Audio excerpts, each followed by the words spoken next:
Притча об обидах. Ученик обратился к учителю. «Ты такой мудрый, всегда в хорошем настроении, никогда не злишься. Помоги мне стать таким». Учитель согласился и попросил ученика принести картофель и прозрачный пакет. «Если ты на кого-нибудь разозлишься и затаишь обиду, — сказал учитель, — возьми картофель, напиши на нем имя человека, с которым произошел конфликт, и положи этот картофель в пакет». «И это все?» — недоуменно спросил ученик. «Нет, — ответил учитель, — ты должен всегда носить этот пакет с собой. И каждый раз, когда на кого-нибудь обидишься, добавляй в него картофель». Ученик согласился. Прошло какое-то время. Пакет его пополнился картофелинами и стал достаточно тяжелым. Теперь было очень неудобно всегда носить его с собой. К тому же тот картофель, что он положил в самом начале, стал портиться. Он покрылся скользким гадким налетом, некоторый пророс, некоторый зацвел, и из пакета шел резкий неприятный запах. Ученик вернулся к учителю и сказал: «Это уже невозможно носить с собой. Во-первых, пакет слишком тяжелый, а во-вторых, картофель испортился. Предложи что-нибудь другое». Но учитель ответил: «То же самое происходит и с тобой. Просто ты этого сразу не замечаешь. Поступки превращаются в привычки, привычки — в характер, который рождает зловонные пороки. Я дал тебе возможность понаблюдать этот процесс со стороны. И теперь, каждый раз, когда ты решишь обидеться или наоборот обидеть кого-то, подумай, нужен ли тебе этот груз».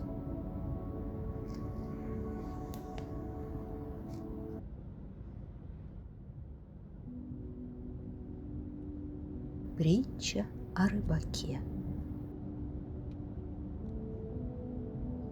Как-то раз молодой человек в деловом костюме прогуливался по пирсу в маленькой деревушке и наблюдал, как рыбак в утлой лодочке поймал огромного тунца. Юноша поздравил рыбака с удачей и спросил, сколько времени нужно, чтобы поймать такую рыбу.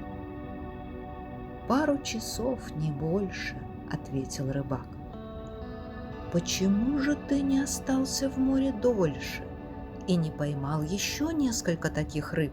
— удивился юноша. «Одной рыбы достаточно, чтобы моя семья прожила завтрашний день», — ответил тот.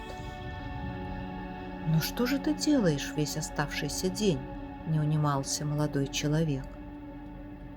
«Я сплю до обеда, затем иду на пару часов порыбачить, затем играю со своими детьми, после мы с женой устраиваем себе сиесту, затем я иду в деревеньку прогуляться, пью вечером вино и играю со своими друзьями на гитаре.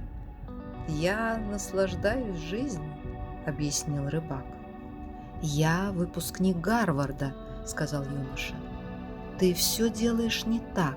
Я помогу тебе». «Ты должен весь день рыбачить и потом купить себе большую лодку». «И что потом?» — спросил рыбак. «Потом ты будешь ловить еще больше рыбы и сможешь купить себе несколько лодок, даже кораблей, и в один прекрасный день у тебя будет целая флотилия. А потом, вместо того, чтобы продавать рыбу посреднику, ты будешь привозить рыбу прямо на фабрику. А потом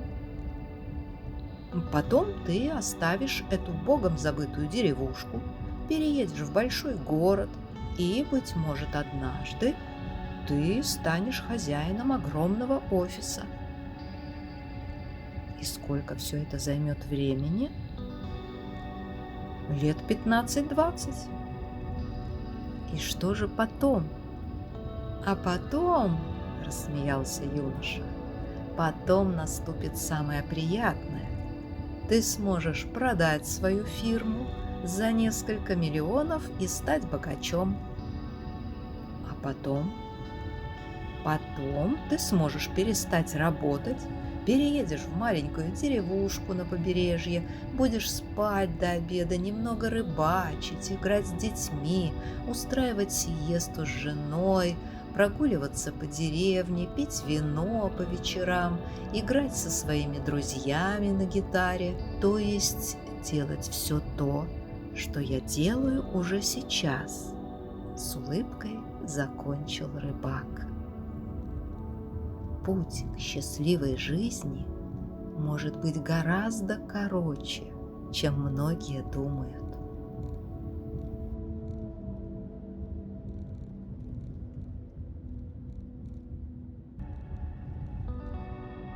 Почему люди кричат? Однажды учитель спросил учеников: почему люди при ссорах повышают голос? Наверное, они теряют спокойствие, предположили ученики. Но зачем повышать голос, если второй человек находится рядом с тобой? Спрашивал учитель. Ученики недоуменно пожимали плечами. Им это и в голову никогда не приходило. Тогда учитель сказал: когда люди ссорятся и недовольство между ними возрастает, их сердца отдаляются, а вместе с ними отдаляются и их души. Чтобы услышать друг друга, им приходится повышать голос. И чем сильнее их обида и злость, тем громче они кричат. А что же происходит, когда люди влюблены? Они не повышают голоса, а говорят очень тихо. Их сердца находятся совсем рядом, а расстояние между ними практически полностью стирается. «А что происходит, когда людьми правит любовь?» – спросил учитель.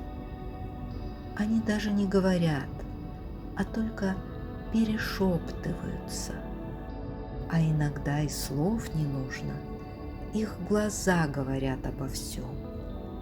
Не забывайте, что ссоры отдаляют вас друг от друга, а слова, произнесенные на повышенных тонах, увеличивают это расстояние многократно.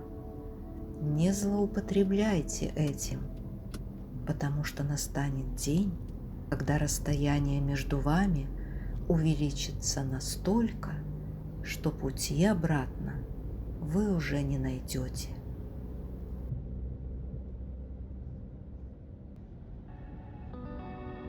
Притча о сегодняшнем дне.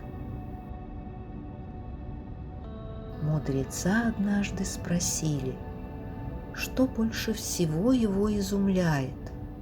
Человек. Вначале он жертвует своим здоровьем для того, чтобы заработать деньги. Потом он тратит деньги на восстановление здоровья. При этом он настолько беспокоится о своем будущем, что никогда не наслаждается настоящим. В результате он не живет ни в настоящем, ни в будущем. Он живет так, как будто никогда не умрет, а умирая, сожалеет о том, что не пожил. Жизнь уходит от нас так быстро, как будто ей с нами не интересно. Господа, живите сегодня, потому что вчера уже нет, а завтра может и не будет. Начинайте каждое утро с мысли, что сегодняшний день – это самый лучший день в вашей жизни.